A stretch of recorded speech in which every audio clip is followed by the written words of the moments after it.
നീ എന്താടാ ഇവിടെ ഇരിക്കണേ? മാഷെ, ഒരു പ്രത്യേക സാഹചര്യത്തിൽ എനിക്ക് ഈ പെൺകുട്ടിയെ കല്യാണം കഴിക്കേണ്ടി വന്നു. എന്റെ ഗുരുവായൂരപ്പ ചതിച്ചുവോ? ചതിച്ചത് ഗുരുവായൂരപ്പനല്ല, മറ്റേ ചെറുക്കന്റെ വീട്ടുകാരാ. അപ്പോഴാ ദൈവദൂതനെ പോലെ ഓമനക്കുട്ടനെത്തിയത്. ദൈവദൂതനല്ലോ, ശിവനന്റെ യമദൂതനാണ്. എന്റെ കാഞ്ഞിരക്കാട്ട് ഭഗവതി, ഞാനിനി എവിടെ പോയി വിളിക്കാം? മാഷെ, എന്റെ കൈവിടിയരുത്. ഇപ്പൊ എന്റെ കൈ വിടുക. ഇനി നീ ആയി, നിന്റെ പാടായി പൊയ്ക്കോളൂ. അയ്യോ, അങ്ങനെ പറയരുത്. എനിക്ക് മാഷ് മാത്രമേ ഉള്ളൂ. ഞാൻ നിന്റെ അച്ഛനോട് എന്ത് സമാധാനം പറയും? പൊയ്ക്കോളൂ. ജീവൻ വേണമെങ്കിൽ ഈ പെൺകുട്ടിയെ വിളിച്ചോണ്ട് വന്ന കാലത്തിന് തിരിച്ചു പൊയ്ക്കോളൂ. എനിക്ക് ഇങ്ങനെയൊക്കെ പറ്റിപ്പോയി ഞാൻ കാല് പിടിക്കാം. എന്നിട്ട് കാല് പിടിച്ച് വലിച്ചു കയറുക ഭീമനെ പോലെ. ഞാൻ നിന്റെ ഗുരുവല്ലേ, ഗുരുദക്ഷിണ ചോദിക്കുകയാണെന്ന് കൂട്ടിക്കോളൂ. നീ ദേവീത് തിരിച്ചു പോവോ? അതെങ്ങനെ പോകാനാ? അച്ഛനും അമ്മയും എവിടെ വെച്ചാ വിളിക്ക്. അരിയും പൂവും എറിഞ്ഞ് മുഹൂർത്തം കഴിച്ചതിന് മുമ്പ് പെണ്ണിനെ അകത്തേക്ക് കേട്ടാ പറയേ. ഒന്ന് ഇറങ്ങി പോണോ? അരിയും പൂവും കൊണ്ടല്ല നമ്പീശൻ തന്നെ എറിയാൻ പോണത്. അയ്യോ അച്ഛൻ, അയ്യോ ഇനിയുള്ള എന്റെ ജീവിതം മാഷിന്റെ മിടുക്ക് പോലെ ഇരിക്കും. ഇതാണോ അച്ഛൻ? അല്ല, നീ എവിടെ പോവാ? മൂത്രമൊഴിച്ചിട്ട് വരാം. വേഗം വാ, എനിക്ക് പോണം. ഇനിയിപ്പോ എന്താ ചെയ്യാ? നമസ്കാരം. നമസ്കാരം. ആരൊക്കെ വിരുന്നുകാര്? വിരുന്നുകാരല്ല, കല്യാണക്കാരാ. ഞാൻ തീരെ പ്രതീക്ഷിച്ചില്ല കേട്ടോ. എവിടെ ഉള്ളവരാ? ഞങ്ങൾ ഈ വീട്ടുകാരാകാൻ പോവുക അല്ലേ പക്ഷേ? ഇവിടെന്ന് വെച്ചാ? അല്ല, ഇവിടെയൊക്കെ തന്നെ നമ്മുടെയൊക്കെ പരിസരത്ത് ഇങ്ങനെ. അതാ ഞാൻ തന്നോട് ചോദിച്ചേ, ഈ പരിസരത്താരാ ഇങ്ങനെ രഹസ്യമായിട്ട് കല്യാണം? രഹസ്യമായിട്ടല്ല, പരസ്യമായിട്ട് ഈ കുഞ്ഞിരാവിനെ നടത്തിയത്. നല്ല അന്തസ്സായിട്ട്. സംശയമുണ്ട്, ചെക്കനോട് ചോദിച്ചു നോക്ക്. ചെക്കനോടുള്ള? അല്ല, ചെക്കൻ ഈ പരിസരത്തൊക്കെ ഉള്ളത് തന്നെ. ഈ പരിസരത്ത് വെച്ചാ? ഇനി വന്നേ. അതെ, കാലമൊക്കെ മാറിയിരിക്കണം നമ്പീശ. കലികാലം ഇപ്പൊ. അതുകൊണ്ട് കഴിഞ്ഞത് കഴിഞ്ഞു എന്ന് വിചാരിച്ച് നമ്പീശം വേണം ആശ്വസിപ്പിക്കാൻ. ഒരു വാക്ക് തന്നെ നേരത്തെ ഒന്ന് പറയണ്ടോ? എന്തുകൊണ്ട് ചെയ്യാറുണ്ട് നമുക്ക്? പറയാനുള്ള സന്ദർഭം കിട്ടിയില്ല, വളരെ പെട്ടെന്നായിരുന്നു. ശരി. അതെ, നല്ല ബുദ്ധിയുണ്ടെന്ന് ആലോചിക്കുക. ഇപ്പൊ നമ്മുടെ ഓമനക്കുട്ടനാണ് ഇങ്ങനെ ചുമ്മാ ചെയ്തെന്ന് വിചാരിക്കുക. നമ്പീശൻ എന്താ? ഓമനക്കുട്ടനാണ് ചെയ്തെങ്കിലുണ്ടല്ലോ, രണ്ടിനെ അരി ഞാൻ പട്ടിക്കിട്ട് കൊടുക്കും, അറിയാവോ? അല്ലെങ്കിൽ പിന്നെ ഞാൻ തന്തേന്ന് പറഞ്ഞ് എന്തോ ജീവിച്ചിരിക്കുന്നത്. അങ്ങനെയാണെങ്കിലേ താൻ മരിക്കണോ ജീവിക്കണോ എന്ന് ഉടനെ തീരുമാനിക്കേണ്ടി വരും. എന്തിന്? ഇത് ഓമനക്കുട്ടൻ കല്യാണം കഴിച്ചുകൊണ്ടിരിക്കുന്ന പെട്ട കുട്ടന്റെ അച്ഛ, കല്യാണം മുടങ്ങി നാട്ടുകാരുടെ മുമ്പില് കൂട്ടുകാരന്റെ തറവാടിന്റെ മാനം കെടുന്ന ഘട്ടത്തിലാണ് ഓമനക്കുട്ടൻ മാലുവിന്റെ കഴുത്തിൽ താലി കെട്ടിയത്. വീട് ഏതാണെന്ന് വെച്ചാൽ അവരെ അനുഗ്രഹിച്ച് അകത്ത് കയറ്റിയാട്ടെ. മിണ്ടിപ്പോരുത്. തോന്നിയാസം കഴിഞ്ഞിട്ട് ഒരുമാതിരി അടിച്ച കല്യാണം കൂടെ വന്ന ചെക്കന്റെ തല പെണ്ണിനെ കെട്ടിവെച്ചിട്ട് കുടുംബ മഹിമ പറയുന്നോ? ഇപ്പൊ ഈ നിമിഷമാണ് ഇവിടുന്ന് തന്റെ പെടനെ കൊണ്ട് എന്ന് പറഞ്ഞാൽ എങ്ങനെ? അവൻ പുറ കൊടുത്ത പെണ്ണായത്. അവൻ കെട്ടിയ താലിയായി കഴുത്തെ കിടക്കുന്നത്. ആരോട് ചോദിച്ചോടോ കെട്ടിച്ചത്? അവൻ അനാഥ ചെക്കനാന്ന് വിചാരിച്ചോ? അവനെ കുറിച്ച് എനിക്ക് എന്തറിയാം? +2 പഠിക്കുന്ന ചെക്കനെ സംഭവിക്കാനുള്ളതൊക്കെ സംഭവിച്ചിട്ട് ഇപ്പൊ നമുക്ക് എന്ത് ചെയ്യാൻ പറ്റും? ആ പെൺകുട്ടിയെ അകത്ത് വിളിച്ചു കൊണ്ടുപോവുക. താനും മേടിക്കാടി. താൻ ഒറ്റ വൃത്തം കാണാൻ ഇതൊക്കെ ഉണ്ടായത്. ഇതിനെന്താ ചെയ്യാൻ പോകുന്നതെന്ന് കാണിച്ചുതരാം. തന്നെയും തന്നെ തറവാട്ടുകാരെ മുഴുവൻ ഞാൻ കോടതി കയറ്റും. പിന്നെ എന്റെ മോൻ കെട്ടി താലി അത് ഞാൻ കോടതി വെച്ച് അഴിപ്പിച്ചിരിക്കും.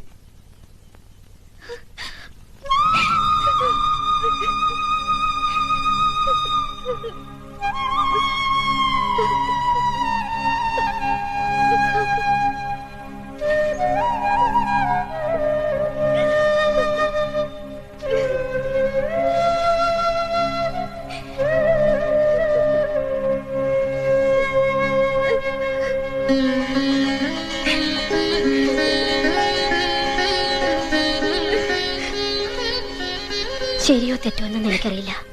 പക്ഷേ അവളുടെ കഴുത്തി കിടക്കുന്നത് നമ്മുടെ മോൻ കെട്ടിയ താലിയ. അത് കെട്ടിയത്ര എളുപ്പത്തില് പറിച്ചറിയാൻ പറ്റില്ല.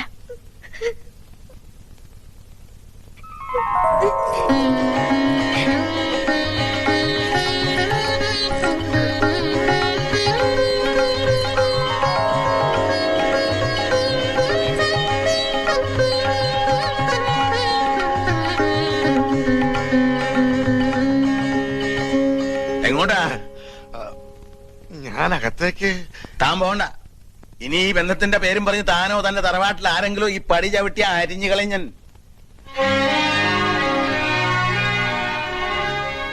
വിഷമിക്കണ്ട. എനിക്ക് സന്തോഷായി മാഷെ. കുറച്ച് മനപ്രയാസം ഉണ്ടായെങ്കിലും അവക്ക് ഭാഗ്യം ഉണ്ടായല്ലോ. മതി. എനിക്കെന്നാണാവോ ഇങ്ങനൊരു ഭാഗ്യം ഉണ്ടാവുക?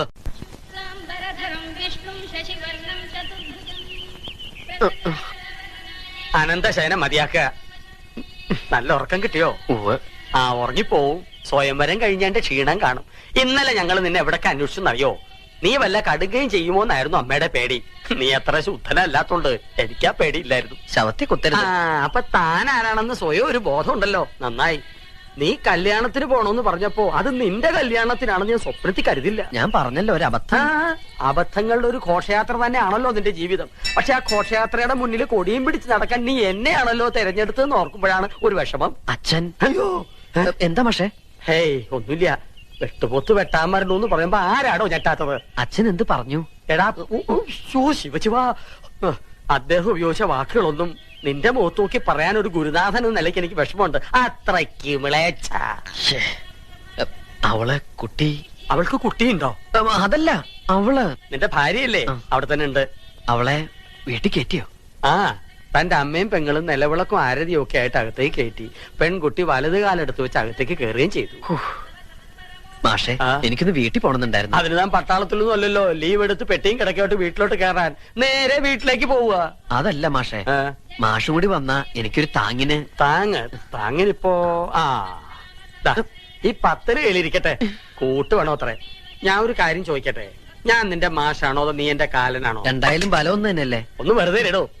നിന്റെ തന്തയുടെ തെറി മുഴുവൻ രാവിലെ കുത്തിയിരുന്ന് കേൾക്കായിരുന്നു ഞാൻ. അതിന്റെ നാറ്റം ഒന്ന് മാറിക്കിട്ടാൻ വേണ്ടിട്ടാണ് കുളിച്ച് ശുദ്ധമായിട്ട് അമ്പലത്തിലേക്ക് പറഞ്ഞത്. ശിവ ഇവിടെ ഒന്നും കണ്ടിട്ടില്ലല്ലോ. എന്താ പേര്? മിസ്സിസ് പരമേശ്വരൻ. മിസ്സസ് ആണോ? മിസ് ആരുമില്ലേ?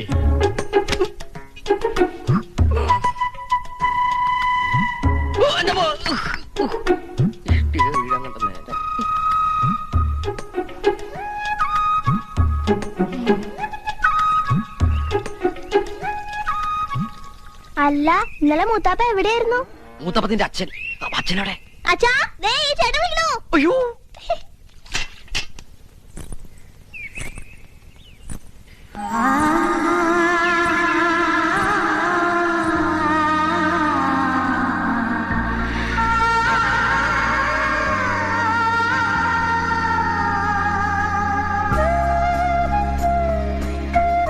ഓർക്കപ്പുറത്ത് കിട്ടിയ ആളല്ലേ? മുഖം ശരിക്കും കാണുന്നത് ഇപ്പോഴാ. അല്ല, ഇതാണ് ഞാൻ കെട്ടിയ താലിയില്ലേ? ആ വെപ്രാളത്തിന്റെ ഇടയില് ഒന്നും അങ്ങോട്ട് ശ്രദ്ധിക്കാൻ പറ്റിയില്ല. ചില സാങ്കേതിക കാരണങ്ങളാൽ ഇന്നലെ രാത്രി വരാൻ പറ്റിയില്ല. ഇന്നലെ നമ്മുടെ ആദ്യരാത്രി ആയിരുന്നല്ലോ. ആദ്യരാത്രിയിൽ ആരും ഉറങ്ങാറില്ല എന്ന് പറയുന്നത് വളരെ ശരിയാ. ഇന്നലെ ഞാൻ ഒരുപോലെ കണ്ണടച്ചിട്ടില്ല. ഓരോന്ന് ആലോചിച്ച് ഹാലും ചോട്ടി കിടന്ന് ഉറങ്ങിപ്പോയി. ഉറങ്ങിയൊന്നുമില്ല. അച്ഛനെ എനിക്കങ്ങനെ മാലു വിചാരിക്കണ പോലെ പേടിയൊന്നുമില്ല. പിന്നെ അച്ഛന്റെ ഒരു സന്തോഷത്തിന് വേണ്ടി ഞാൻ പേടി അഭിനയിക്കുന്നല്ലേ. അവരുടെ സന്തോഷല്ലേ നമ്മുടെ സന്തോഷം. എന്തിനെങ്ങനെ പേടിക്കണേ? എന്റെ മീശ കണ്ടിട്ടാണോ? പുറമെ കാണുന്ന പോലെ ഞാനത്ര റഫ് ആൻഡ് ടഫ് ഒന്നും അല്ലട്ടോ.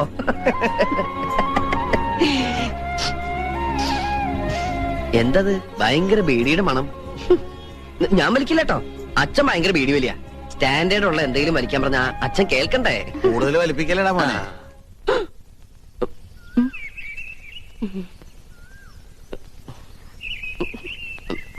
അച്ഛൻ എപ്പോ വന്നു? ഞാൻ വന്നിട്ട് 19 കൊല്ലായി. എന്നാ ഞാൻ അങ്ങട്. എങ്ങടെ? ഒന്നും തീരുമാനിച്ചിട്ടില്ല. സ്കൂളിൽ പോടാ. അച്ഛാ കേറിപ്പോടാ. അത്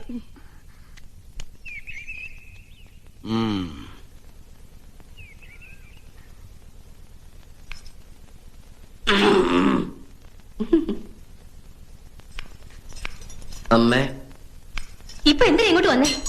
മനുഷ്യനെ ആദ്യം പിടിപ്പിച്ച് കൊല്ലാൻ ഇറങ്ങിയിരിക്കുക. അമ്മേ, അത് പറ്റിപ്പോയി. ദേ, ഇനി മേലാൽ ഞാൻ ആവർത്തിക്കില്ല. തന്തയുടെയും തള്ളയുടെയും മോഹങ്ങൾ കുരുതി കൊടുക്കാൻ ഇറങ്ങിയിരിക്കണം. പൊയ്ക്കോ എന്റെ മുമ്പിന്ന്. അമ്മേ, ഞാനിനി സ്കൂളിൽ പോണം. വേണ്ട, മണവാട്ടിയും കെട്ടിപ്പിടിച്ച് മണവാളം മണിയറ തന്നെ ഇരുന്നോ. ഭക്ഷണമൊക്കെ അവിടെ കൊണ്ട് എത്തിക്കാം. അതല്ല അമ്മേ, ഇനി ക്ലാസ് കഴിയാൻ 3-4 മാസം കൂടിയല്ലേ ഉള്ളൂ. ഞാനിവിടെ ഇരുന്ന് പഠിച്ച് പ്രൈവറ്റായിട്ട് പരീക്ഷ എഴുതിയ പോരെ? അല്ലെങ്കിൽ എന്റെ ഭാര്യയ്ക്കും ഭാര്യ വീട്ടുകാർക്കൊക്കെ നാണക്കേടാവൂലേ? ദേ, മോനിനി പഠിക്കാൻ പോണ്ടെന്ന്. അയ്യോ, ഞാൻ പൊക്കോളാം.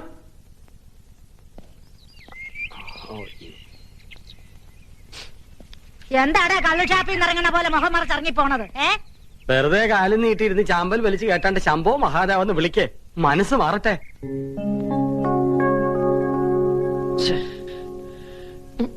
ഈ ഡ്രസ് ഇട്ട് ഞാൻ ആ കുട്ടിയുടെ മുമ്പിൽ കൂടി എങ്ങനെ പോകും? എന്റെ ഈശ്വര,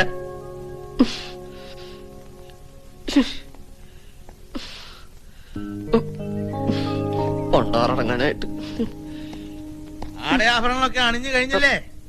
ഇറങ്ങി വരിക ഇങ്ങടെ. ദാ വരണു അച്ഛാ.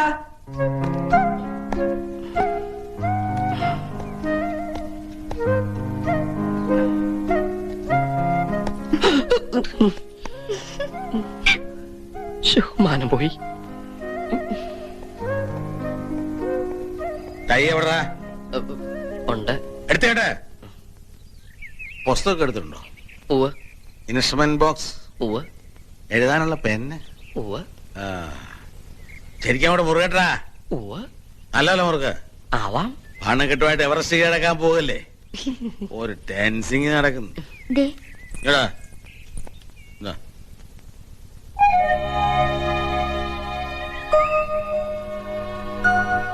സമയത്ത് സ്കൂളിൽ പോകാൻ നോക്കടാ. വായി നോക്കി എന്താ കളിക്കുന്നേ? നീയും പോ വേഗം.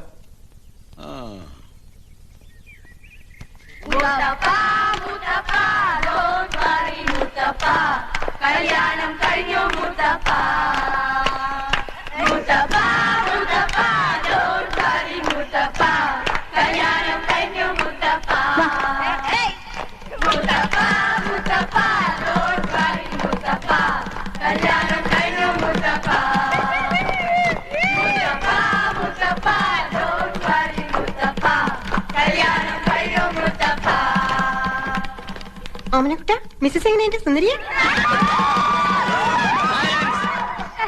What is this? ഗാനമേളയാണോ?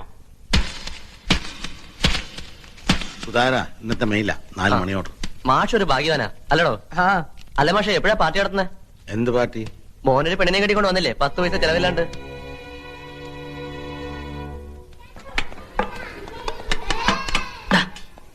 ഇന്നലെ വല്ലതും നടന്നോടാ? അറിയാനുള്ള കൊതികൊണ്ടാടാ. ഇങ്ങനെയൊക്കെ എന്റെ അടുത്ത് ചോദിച്ചു കഴിഞ്ഞാൽ കൈമൾ മാഷിനോട് പറയൂട്ടോ. കൈമൾ മാഷിന്റെ അടുത്ത് പറഞ്ഞാ ഞങ്ങൾ എങ്ങനെ കേൾക്കാനാടാ? അല്ലെങ്കിൽ ഇതൊക്കെ വയസ്സം കെട്ടിട്ട് എന്ത് ചെയ്യാൻ? ആർക്കാടാ വയസ്സായത്? ഇവന്റെ അച്ഛനാ. എനിക്ക് കാതിനൊരു കുഴപ്പമില്ല കേട്ടോ. നിങ്ങളുടെ സംശയം എന്താണെന്ന് എനിക്കറിയാം. ഇനി ഈ ഗ്രൂപ്പുകൾ ഇവിടെ വേണ്ട. ഗെറ്റ് ഓരോരുത്തർ ഓരോ ബെഞ്ചിൽ ചെന്നിരിക്കെ. Come on come on go go go.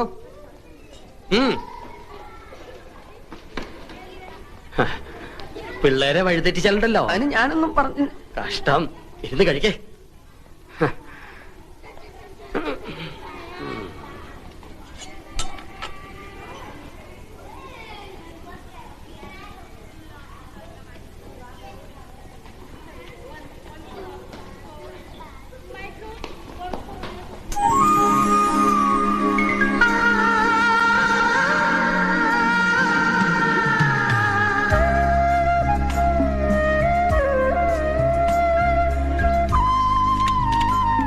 ചേട്ടാ പോണ്ടോ?